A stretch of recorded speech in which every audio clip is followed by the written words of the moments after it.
ইসলামী চিন্তাবিদ রয়েছেন, তাদের সামনে বক্তব্য রাখার ধৃষ্টতা আমার নেই।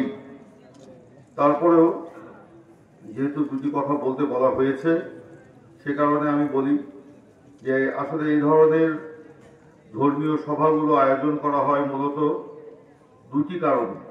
একটি কারণ হচ্ছে আমাদের মধ্যে ইসলামী চেতনাকে জাগরুক রাখা, কোরআন সুন্নাহর আলোকে নিজেদের জীবনকে যেন আমরা গড়ে তুলতে পারি, সেজন্য আমাদের ইসলামী চিন্তাবিদ কিংবা বক্তাগণ তাদের জ্ঞান গর্ভ বক্তব্য দিয়ে কোরআন এবং হাদিসের আলোকে যে বয়ানগুলো আমাদের সামনে পেশ করেন, সেগুলো আমরা শ্রবণ করে আমাদের নিজেদের জীবনে তা ধারণ করার চেষ্টা করার উদ্দেশ্য নিয়েই এই ইসলামী সভাগুলো আয়োজন করা হয়। আরেকটি কারণ হচ্ছে যে প্রতিষ্ঠানের উদ্যোগে এই ধর্মীয় সভার আয়োজন করা হয়, সেই সব প্রতিষ্ঠানের উন্নয়নে উপস্থিত মুসলিয়ান কিংবা এলাকাবাসী যারা রয়েছেন তাদের সহযোগিতা কামনা করার জন্য এ ধরনের ধর্মীয় সভাগুলোর আয়োজন করা হয়। আসলে এই এত বড় যে আয়োজন, সে আয়োজন তখনই সার্থক হয় বা হবে যখন আমরা ওলামায়ে কেরামদের যে বক্তব্য, সেগুলো যদি আমরা খুব ধৈর্য সহকারে শুনে তা আমাদের নিজেদের জীবনে বাস্তবায়ন করি, তাহলেই কিন্তু আমরা আমাদের এই আয়োজনগুলো সফলতা লাভ করবে বা সার্থক হবে। আমরা সকলেই ধৈর্য সহকারে তাদের বক্তব্য শুনব এবং সেগুলো শুনে আমাদের ব্যক্তিগত জীবনে, আমাদের পারিবারিক জীবনে, আমাদের সামাজিক এবং রাষ্ট্রীয় জীবনে সেগুলি আমরা প্রতিপালন করার চেষ্টা করব। ইসলাম হচ্ছে শান্তির ধর্ম। এই ইসলাম সারা বিশ্বে সুপ্রতিষ্ঠিত আছে, কিংবা যেখানে প্রতিষ্ঠিত নাই সেখানেও প্রতিষ্ঠা লাভ করুক, সেটা আমরা মুসলমান যারা আছি তারা সকলেই সেটা চাই। আমরা আমাদের মহান আল্লাহ রাব্বুল আলামিন, আমাদের প্রিয় নবী হযরত মুহাম্মদ মুস্তাফা সাল্লাল্লাহু আলাইহি সাল্লামের মাধ্যমে যে পবিত্র ধর্মগ্রন্থ কোরআন আমাদের মাঝে প্রেরণ করেছেন, সেই কোরআনকে যদি আমরা পূর্ণাঙ্গ জীবন বিধান হিসাবে আমরা মেনে আমাদের জীবনে চলার পথে তা বাস্তবায়ন করি বা কাজে লাগাই, তাহলে আমরা ইসলামকে প্রাতিষ্ঠানিকভাবে আমরা রূপ দিতে পারবো এবং আমাদের এই সারা বিশ্বে এটা প্রতিষ্ঠা করতে পারবো। এই ইসলাম, আমি আগেই বলেছি, শান্তির ধর্ম। এখানে সন্ত্রাসের কোনো জায়গা নেই, হানাহানির কোনো জায়গা নেই। এখানে ইসলাম সবার মধ্যে সম্প্রীতির যে একটা সদ্ভাব গড়ে ওঠে। এই পৃথিবীতে আমরা যারা মুসলমান আছি, একে অপরের ভাই কিংবা একে অপরের বোন, ভাই বোন, এই ভাই বোনের যে সম্পর্ক, এই সম্পর্ককে চিরজাগ্রত রাখার জন্যই আমাদের এই ইসলামের যে মূল আদর্শ আছে সেটাকে অনুসরণ করতে হবে। আমরা রুকু সেজদার মাধ্যমে মহান আল্লাহ রাব্বুল আলামিনের আনুগত্য প্রকাশ করি। মূল বিষয় হচ্ছে আমরা কিন্তু সবাই মুসলমান, কিন্তু নামে মুসলমান, কিন্তু কাজে কতজন মুসলমান সেটাই তো আমাদের প্রমাণ রাখতে হবে। আমরা কাজে মুসলমান হতে চাই। আমার নামের আগে সৈয়দ থাকলেই যে আমি মুসলমান হয়ে গেলাম, বা আমার নামের পরে রহমান থাকলেই যে আমি মুসলমান হয়ে গেলাম, তা কিন্তু নয়। আমার বাবা মুসলমান, আমার দাদা মুসলমান, কিন্তু আমি কি মুসলমান? সে মুসলমানিত্ব জাহির করার জন্য কিংবা এটাকে প্রমাণ করার জন্য আমাদেরকে আল্লাহর যে পথ, সেই পথ আমাদের অনুসরণ করতে হবে। নামে নয়, আমরা কাজে মুসলমান হতে হবে। এবং সেই কাজে মুসলমান হওয়ার প্রথম যে বিষয়, যে 5 ওয়াক্ত নামাজ আদায় করা, আল্লাহর রুকু সেজদার মাধ্যমে আল্লাহর আনুগত্য প্রকাশ করা, এবং তার মধ্য দিয়েই আমাদের মুসলমানিত্ব প্রতিষ্ঠা করতে হবে বা প্রমাণ রাখতে হবে। তাহলে আমরা নিজেদেরকে মুসলমান হিসাবে দাবি করতে পারব। সেই কারণে আমি আমাদের এই নামে নয়, আমরা কাজে যেন মুসলমান হতে পারি। ইসলামের যে আদর্শ, সেই আদর্শটাকে যেন আমরা রক্ষা করতে পারি। ইসলামের যে চেতনা, যে কি বলা যায় এটাকে। ইসলামের যে আদর্শ চেতনাকে আমাদেরকে জাগ্রত রাখতে হবে, ইসলামী মূল্যবোধকে আমাদের জাগ্রত রাখতে হবে, ইসলামী সংস্কৃতিকে আমাদের মধ্যে ধারণ করতে হবে। তাহলেই কিন্তু আমরা আমাদের মহান আল্লাহ রাব্বুল আলামিনের যে নির্দেশনা রয়েছে সেটা আমরা সঠিকভাবে প্রতিপালন করতে পারব। যাই হোক, আমি আমার বক্তব্য দীর্ঘায়িত করব না।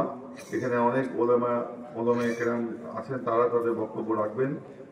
আসুন আমরা তাদের বক্তব্যের মধ্য দিয়ে বক্তব্যকে শ্রবণ করে আমাদের নিজেদের জীবনে তা বাস্তবায়ন করে আমরা যেন নিজেদেরকে প্রকৃত মুসলমান হিসাবে আমরা প্রতিষ্ঠা করতে পারি, সেই জন্য আমরা সচেষ্ট হই। আর এই প্রতিষ্ঠান আমরা মনে করি যে মসজিদ, মাদ্রাসা এগুলো আল্লাহর প্রতিষ্ঠান। এই প্রতিষ্ঠানগুলোকে রক্ষণাবেক্ষণ করা যেরকম আমাদের দায়িত্ব, আল্লাহর বান্দাদের দায়িত্ব, সেরকম এই প্রতিষ্ঠানে সঠিকভাবে শিক্ষা, ইসলামী শিক্ষাগুলো দেওয়া হচ্ছে কিনা সেটাও তদারকি করা আমাদের দায়িত্ব। এই যে মাদ্রাসা, এই মাদ্রাসা আমি আগেও এসেছি, নবুরিয়াপাড়া আহমদিয়া নুরানিয়া হাফিজিয়া মাদ্রাসা। এটা অত্যন্ত একটি সুপরিচিত প্রতিষ্ঠান। এখানে অনেক শিক্ষার্থী আছেন যারা দ্বীনি শিক্ষা লাভ করছেন, যারা শিক্ষক আছেন তারা শিক্ষা দিচ্ছেন।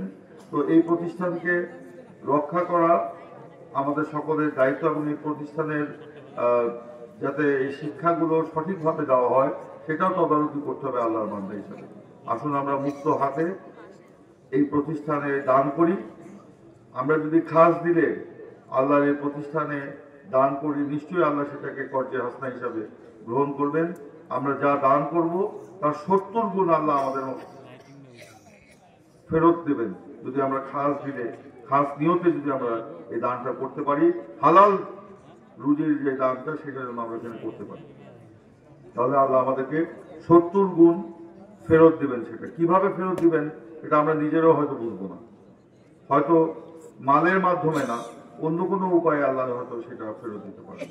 সেই জন্য আমি বলবো, আসুন আমরা সকলে এই প্রতিষ্ঠানকে টিকিয়ে রাখার জন্য আজকে না শুধু সব সময় আমরা যেন সহযোগিতার হাত সম্প্রসারিত করি। আমি এর আগেও এখানে আমরা অনুদান আমি দিয়েছি।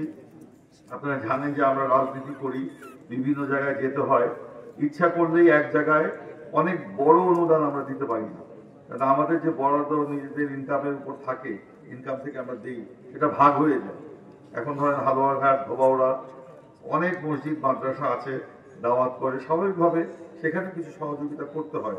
সেই জন্য ইচ্ছা করলেই অনেক বড় অনুদান কিন্তু এক জায়গায় আমি দিতে পারি না। তো আমার যে দান সেটা আমার হালাল উপার্জন থেকে আমি দেওয়ার চেষ্টা করি, বা আমার ভাই বোন আছেন ওনারা যদি তারা দেয় সেখান থেকে আমরা দেই। তো আমি অতীতেও যেরকম আপনাদের পাশে ছিলাম, এখনো থাকার চেষ্টা করব। আমার পক্ষ থেকে কিছু সহযোগিতা আমি আজকে করে যাব।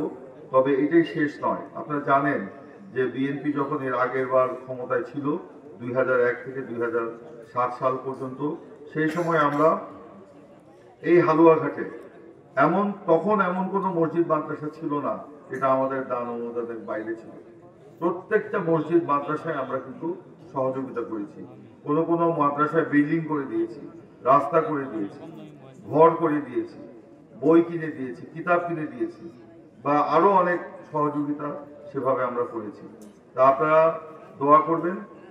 আমরা এখন ক্ষমতায় নেই, আমরা জানেন যে গত 15টা বছর আমরা আসলে দেশের মানুষ জনগণের সরকার প্রতিষ্ঠা করতে পারে নাই। একটা ফ্যাসিবাদের কবলে বাংলাদেশ ছিল। এখন গত 5ই আগস্ট বাংলাদেশ ফ্যাসিবাদ মুক্ত হয়েছে, গণতন্ত্রের পথে নতুন করে আমরা যাত্রা শুরু করেছি। আগামীতে নির্বাচন হবে, সেই নির্বাচনে আপনারা যদি আমাদেরকে ভোট দেন তাহলে হয়তো আমরা ক্ষমতায় আসবো।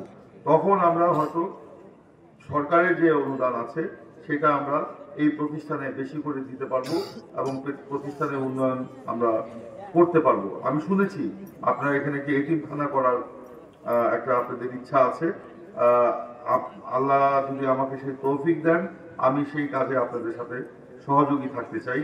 যদি আল্লাহ আমাকে সেই তৌফিক দেন তাহলে আমি অবশ্যই আপনাদের সেই কাজে আমি সহযোগিতা করব এবং এখানে যেন একটা এতিমখানা প্রতিষ্ঠা করা যায় সেটা আমার পক্ষ থেকে যতটুকু করা সম্ভব সেটা আমি করব।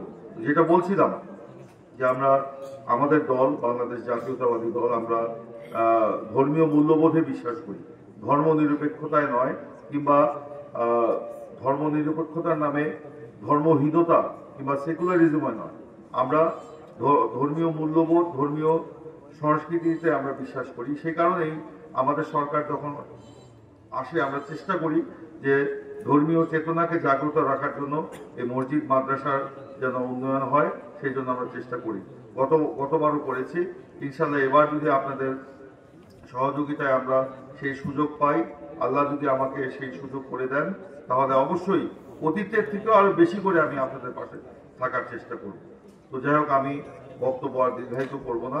আপনারা আমার জন্য দোয়া করবেন, আমাদের নেত্রী বেগম খালেদা জিয়ার জন্য দোয়া করবেন। সাবেক প্রধানমন্ত্রী, তিনি বর্তমানে অত্যন্ত অসুস্থ। আপনারা জানেন যে 15 বছর তার উপর দিয়ে কি গেছে, শুধুমাত্র এই ফ্যাসিবাদের কাছে মাথা নত না করার কারণে তাকে জেল, জুলুম, হুলিয়া তো আছেই, তার চিকিৎসা বন্ধ করে দেওয়া হয়েছিল।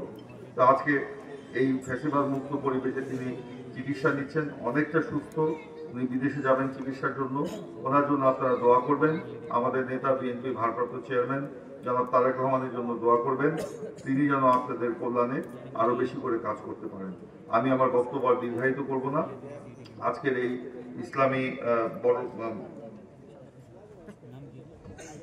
বড় সভার সার্বিক সাফল্য কামনা করে আমাকে এখানে দাওয়াত করার জন্য আবারও আপনাদের প্রতি কৃতজ্ঞতা জানিয়ে এবং আপনাদের যদি ধৈর্যচ্যুতি হয়ে থাকে আমার বক্তব্যের মাধ্যমে, সেজন্য ক্ষমা চেয়ে আমি আমার বক্তব্য শেষ করছি। সকলকে ধন্যবাদ। আসসালামু আলাইকুম।